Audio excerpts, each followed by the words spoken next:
ඔයා මදර්බෝඩ් එකක් buy කරන්න කලින් මොනවද සැලකිලිමත් වෙන්න ඕන. හැම CPU එකක්ම fit වෙන්නේ එක type socket එකකට විතරයි. උදාහරණයක් ගත්තොත් Intel 12 Gen 13 Gen use කරන්නේ LGA 1700 socket එක. එතකොට AMD Ryzen 7000 series එක use කරන්නේ AM5 socket එක. ඒ හින්දා motherboard එකයි GPU එකේ sockets ගැලපෙන්න ඕනේ.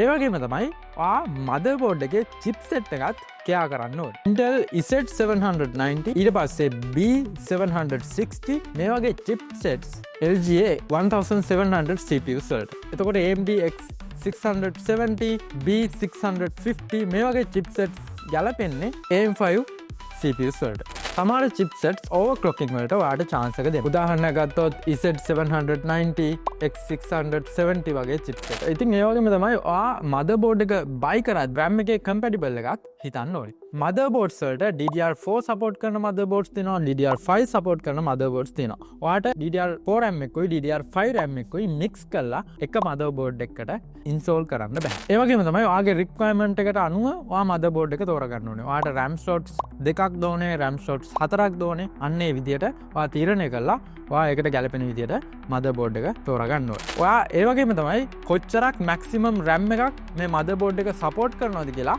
කලින් තීරණය කරන්න ඕනේ. සමහර motherboards තියෙනවා 64GB RAM එක support කරන, සමහර motherboards තියෙනවා 128GB RAM එකක් support කරන. ඒ වගේම තමයි RAM එකේ speed එක කොච්චරක් යනකම් මේ motherboard එක support කරනවද කියන එකත් ඔයා සැලකිලිමත් වෙන්න. උදාහරණයක් ගත්තොත් සමහර motherboards තියෙනවා 3200 MHz support කරනවා, සමහර motherboards තියෙනවා up to 6000 MHz support කරනවා. ගේම කෙනෙක්ට නම් සාමාන්‍යයෙන් RAM එක අඩුම 3200 MHz speed එකක්වත් තියෙන motherboard එකක් ඕනේ. ඔයා ඊළඟට සැලකිලිමත් වෙන්න ඕනේ ඔයාගේ motherboard එකේ size එක ගැන. motherboards sizes කීපයකින් වෙනවා.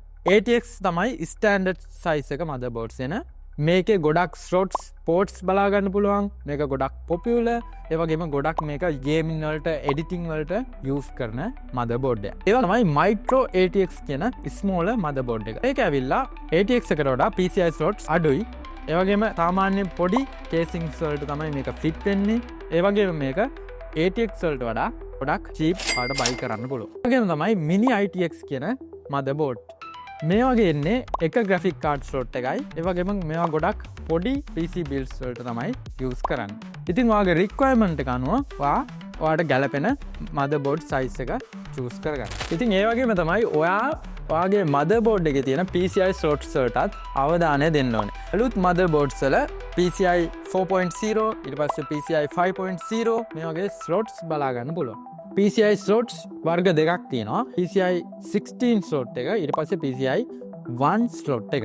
ඉතින් PCI 16 slots use කරන්නේ graphic cards වගේ plug කරන්න. ඊට පස්සේ PCI 1 slot එක use කරන්නේ Wi-Fi card, sound card මේ වගේ දේවල් plug කරන්න. ඒ වගේම තමයි ඔයා motherboard එක purchase කරද්දී storage support එකත් හිතන්න ඕනේ. ඉතින් storage types වල connections දෙකක් තියෙනවා. එකක් SATA port එක, අනික M.2 slot එක. SATA ports එන්නේ ගොඩක් hard drives ඒ වගේම normal SSDs connect කරගන්න. එතකොට M.2 slots එන්නේ ගොඩක් fast NVMe SSDs connect කරගන්න.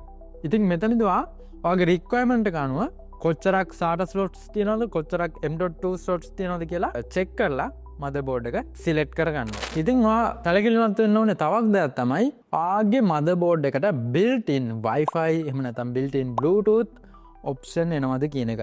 ඉතින් මේක ගොඩක් high end motherboards වලට එනවා. Wi-Fi 6 ඊට පස්සේ Wi-Fi 6E ඊට පස්සේ අපි ගත්තාම Thunderbolt ports ඊට පස්සේ ගත්තාම Bluetooth 5.0 5.2 RGB lighting controllers advanced audio chips වගේ options high end motherboards වලට එනවා. ඔයාගේ requirement එක අනුව ඔයා මේ motherboard එක choose කරගන්න. ඒ වගේම තමයි ඔයා motherboard එක purchase කරද්දී හොඳ brand එකකින් purchase කරන්න. Asus, MSI, Gigabyte මේ වගේ popular brands වලින් ඔයා motherboard එක purchase කරන්න. එහෙම නැත්නම් unknown දන්නේ නැති brands වලින් motherboards purchase කරන්න එපා. මොකද මේවා ඉක්මනට break වෙන්න පුළුවන්.